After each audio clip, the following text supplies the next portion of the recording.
Thank you very much for the invitation. So in designing the fiscal monetary nexus policy options for the EU, I basically argue that in order to make EU institutions more just, we need a better integration of fiscal policy and monetary policy. And more specifically, I defend the idea that we should require the European Central Bank, the institution that looks after the EU's monetary policy, in its decisions to be sensitive to distributive implications of what it does.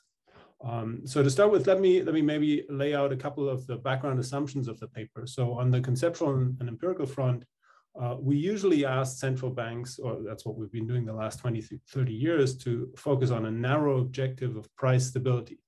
They just have an inflation target and they look at nothing else.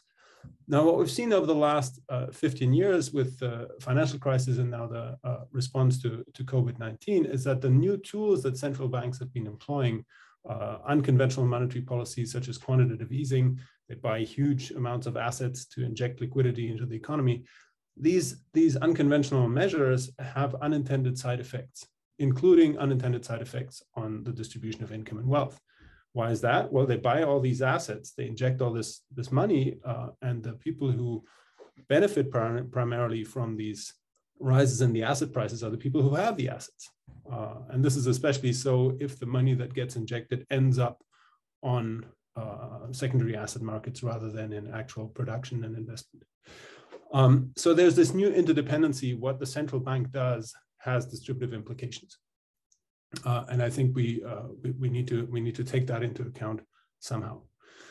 On the normative background assumptions, I basically take an intermediate position between those, you can call them cosmopolitans, who say that we have the same moral obligations to all human beings on the planet, and people who are often called nationalists, who say no, our moral egalitarian obligations are limited to our co-nationals.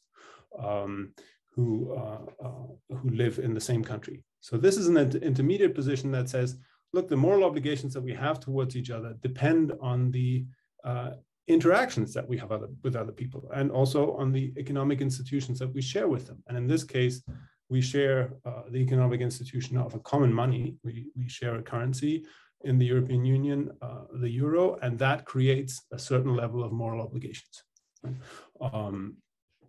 Including the idea that the central bank that looks after the money has to take into account distributive implications of what it does. So how could the central bank do that? Instead of, as they do today, make these huge asset purchases, they could do one of two things that have been proposed in the literature. This is nothing new in the article. One, they could do so-called helicopter drops. So rather than go through the financial markets to purchase these huge amounts of assets, they could just write checks to individuals of, relatively low amounts, but these individuals will be much more likely than institutional investors to actually consume or invest the money in ways that stimulates the economy. So in that sense, it might be more effective. Secondly, the European Central Bank could buy assets from the European Investment Bank, and this bank has the mandate to make investments in the European Union that stimulate economic activity. So once again, we have a higher assurance that it'll actually achieve the goal of stimulating the economy. And at the same time, it has more egalitarian distributive implications because we're not benefiting the asset holders necessarily of stocks or of houses and so on. So that is the basic argument of the paper, that in order to make the Eurozone more just, we should require the central bank to take into account distributive implications of its monetary policy decisions, and use tools that, if you like, minimize the unintended inegalitarian consequences of what it does in its day-to-day business.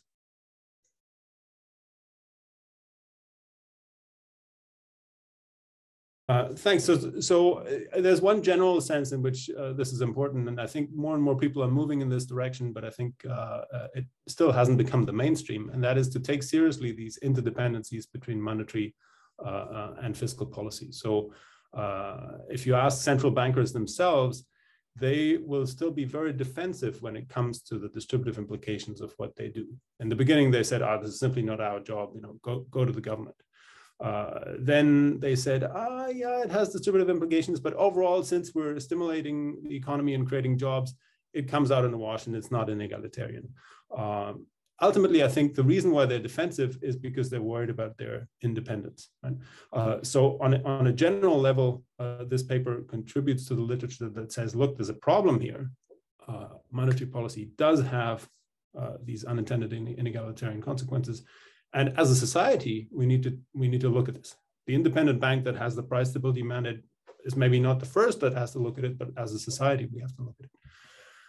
And then there's a more specific sense in the European Union, in the Eurozone, why this is interesting. So when the Euro was set up, many economists said, this is not going to work because the Eurozone is not an optimal currency area. So an optimal currency area has to fulfill several criteria, and one of them is that it's pretty much on the same business cycle, because if it's not, then one country might need a different monetary policy from another.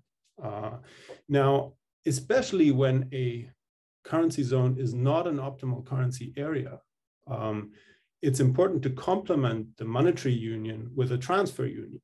Right? So look, for instance, at the United States, there are some transfers that happen between states. Now, in the European Union, we don't have this. And this is a flaw of the system. We have a currency area that is not an optimal currency area, but that lacks a transfer union. So in a way, this proposal to make the central bank sensitive in its monetary policy to distributive implications is a way to diffuse that problem to some extent, because we would be able to target asset purchases, for instance, through the European Investment Bank, to countries that need a more expansive monetary policy, for instance, at a moment in time than others. And this is a way to compensate for this lack of a transfer union. So that's more specific to the EU contribution that the paper makes.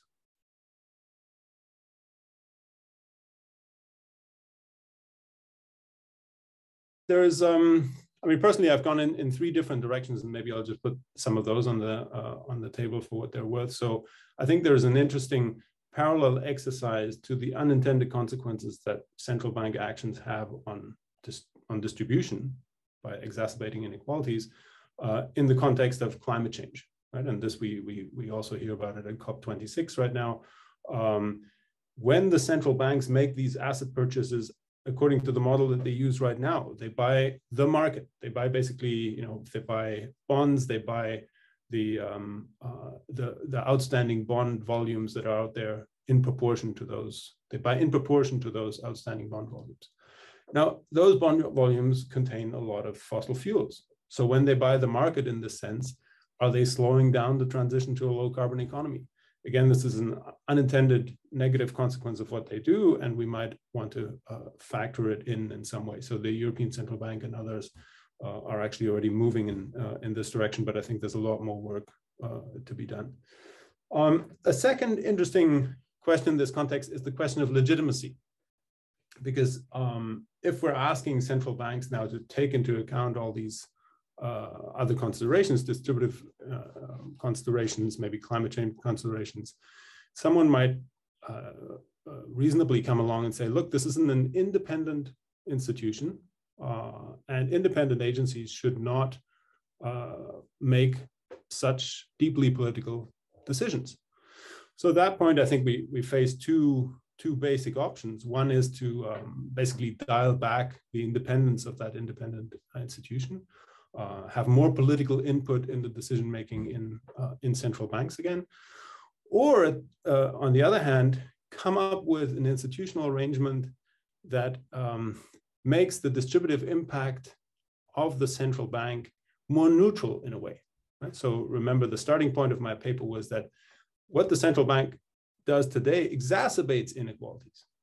Well, maybe we should give them a mandate that requires them to travel, with a lighter distributive footprint, as it were. Or if we want them to, for instance, have an egalitarian rather than an inegalitarian impact, then the people who give them the mandate, the governments that formulate what central banks should do, need to specify exactly the rules that they need to follow to have that more egalitarian impact. So those are the two basic options when it comes to legitimacy. Either you dial back on the independence, or if you want to keep an independent central bank, then you have to specify what distributive consequences it is allowed to have and what it does in the instruments that it uses. So I think those are some of the interesting research avenues that open up in the context of this paper.